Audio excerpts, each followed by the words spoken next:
I'm an assistant professor in Arabic and Islamic Studies at Georgetown University. I'd like to welcome you to our series where you get to meet scholars and hear them discuss their intellectual journeys. My guest today is Dr. Kathryn Kueny, professor at Fordham University. Dr. Kueny, welcome, and thank you so much for being with us today. Thank you. Thank you for having me. So I'd like to start by having you tell us a little bit about yourself and what brought you to your areas of research. Great. Yeah. I always tell my students that research is always in some ways biographical. So I'm going to tell you a little bit about my biography. So here's my research biography, which is also, I think, in many ways connected to my personal biography. So when I was growing up, I had visions or maybe delusions of wanting to be a scientist. I had a number of telescopes and microscopes. I had a huge rock collection, which I still have, carried it around with me over the years. But over time, I think I realized that a lot of my questions were less about discovering the structure of the natural world or the behavior of the natural world, and more so about meaning. And that led me, I think, to becoming more interested in religion. And I didn't come from a particularly religious background. My mom was raised agnostic mostly. Her parents came here from the former Yugoslavia and they were not religious. And she later converted to Catholicism. So she was a Catholic convert. My dad was raised Catholic, but had, I would say, a number of really unconventional ideas that probably wouldn't have been embraced by the Pope, for example. He had been actually an architectural apprentice with Frank Lloyd Wright, and spent some time at Frank Lloyd Wright's school, Taliesin. And there, that experience, I think, opened him up to a variety of really interesting ideas, a lot of which were connected to esotericism and aesthetics, spirituality, the work of Gurdjieff, for example. So when I was growing up, he used to talk about his experience there, and we had a lot of books laying around, like the Book of Tea, for example, books on Bauhaus aesthetics, Japanese art. And my mother also developed an interest in, a lot of interesting religious ideas like transcendentalism. She was into Baba Ram Dass for a while. So I had a very sort of unconventional background, even though I guess superficially we were, Catholic. So in college, when I got to college, I guess I quickly realized that science was not for me.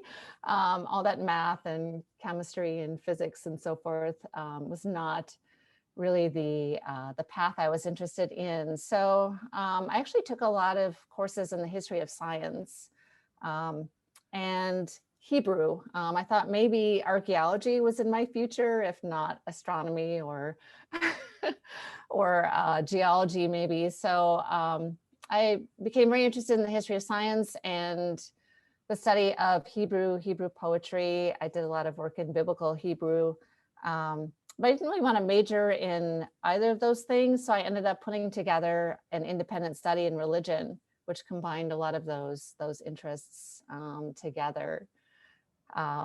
So that was my college path. After college, I didn't know exactly what I wanted to do.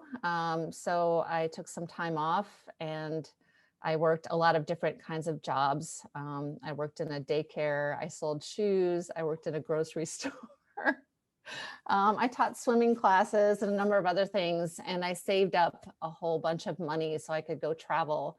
And I spent about 6 months traveling through Africa and the Middle East with a friend of mine.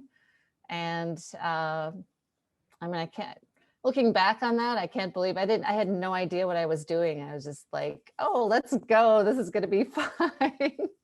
And now having children of my own, I can't imagine them going off and doing that. I would be totally like afraid for them, but it was totally fine. We had a wonderful time. And it was really during that experience that I became interested in learning more about Islam. I had encountered Muslims and different kinds of Islamic practices through those travels. And I also really wanted to learn Arabic because so many people were speaking Arabic, and I just really wanted to learn more. So when I got back from that trip, I applied to some graduate schools and eventually ended up at the University of Chicago in the Divinity School. And I still didn't really know exactly what I wanted to study at that point. I had all these interests, and I had obviously a kind of fear of commitment, I guess, any one of those ideas. So I ended up in the Divinity School because it was a very broad program. Fazlur Rahman was there when I first started, but then sadly he died while I was there, and he was never really replaced with an Islamicist while I was there. So I ended up taking all of my coursework over in NELC, Near Eastern Languages and Civilizations, which was not a kind of broad program. It was really very much a narrowly focused program on history, philology, traditional study. So I had this kind of schizophrenic graduate school existence, being sort of half in the NELC world and then also, being in the Divinity School where we worked in a lot of theory. And so I tried to reconcile the two in some way. What I initially decided to do was I was interested in Sufi mystical practices among women. And so I went to Egypt on a Fulbright to study that. And when I was there in Egypt, I decided that field work was really not my cup of tea.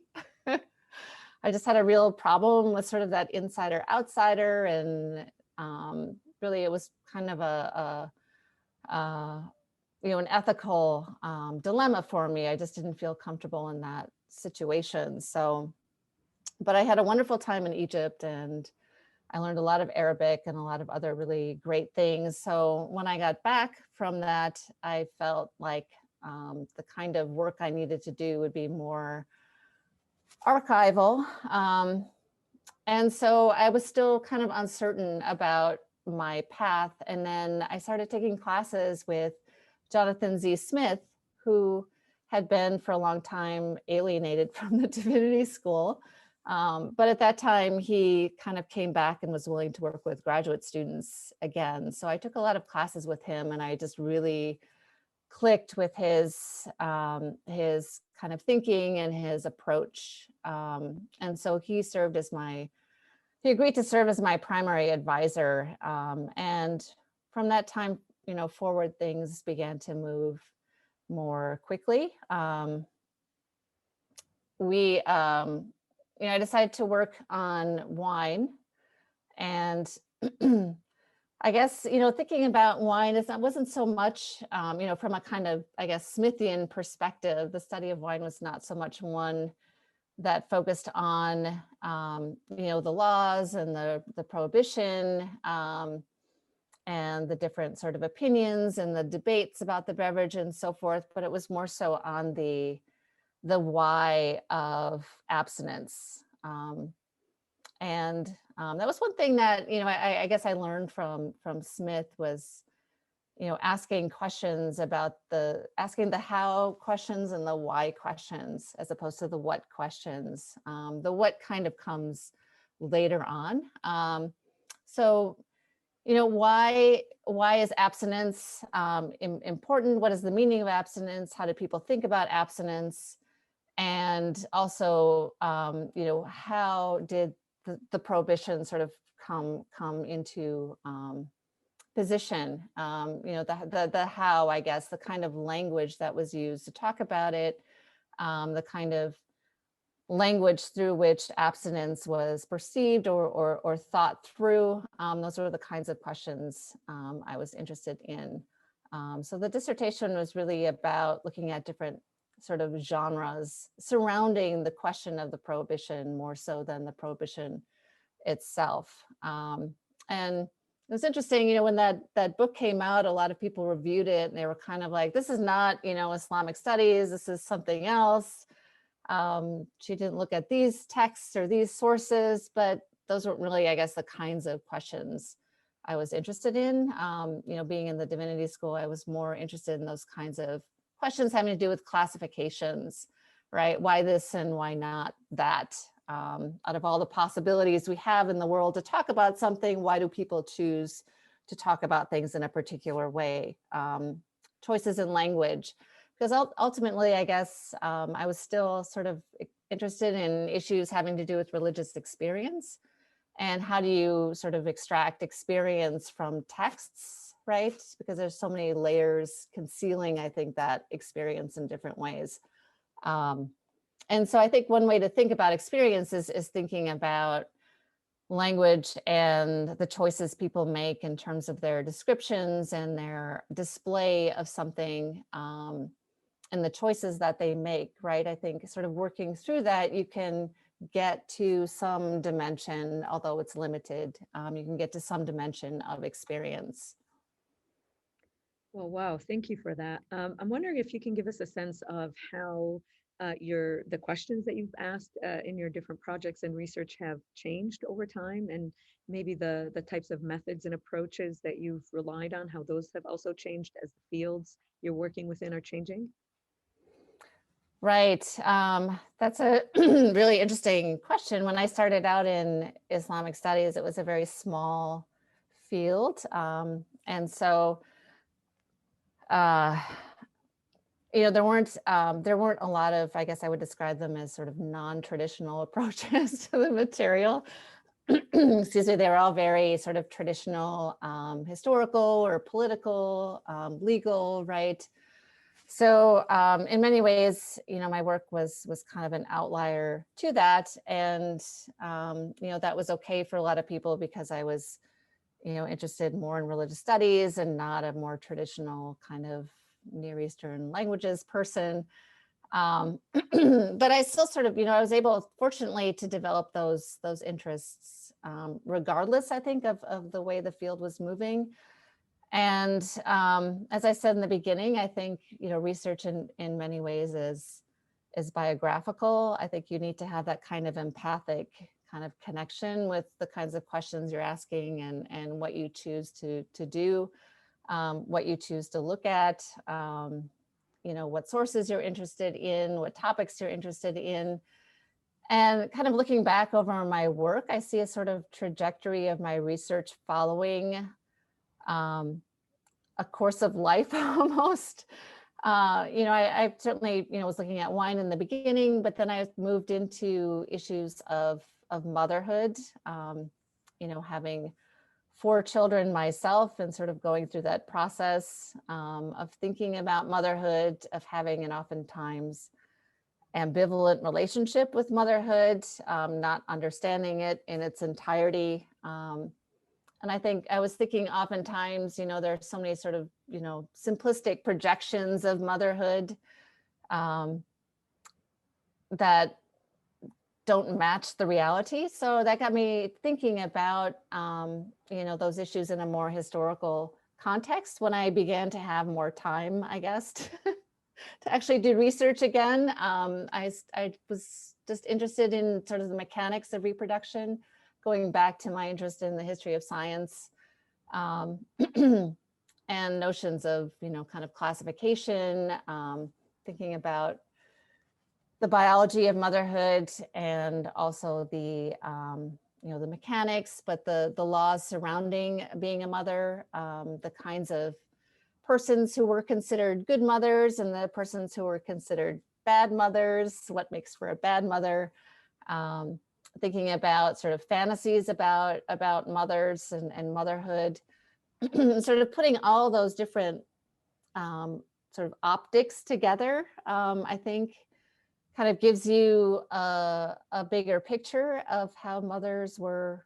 understood, how giving birth to children was understood, and again, trying to get back to the degree that we can at the experience of motherhood.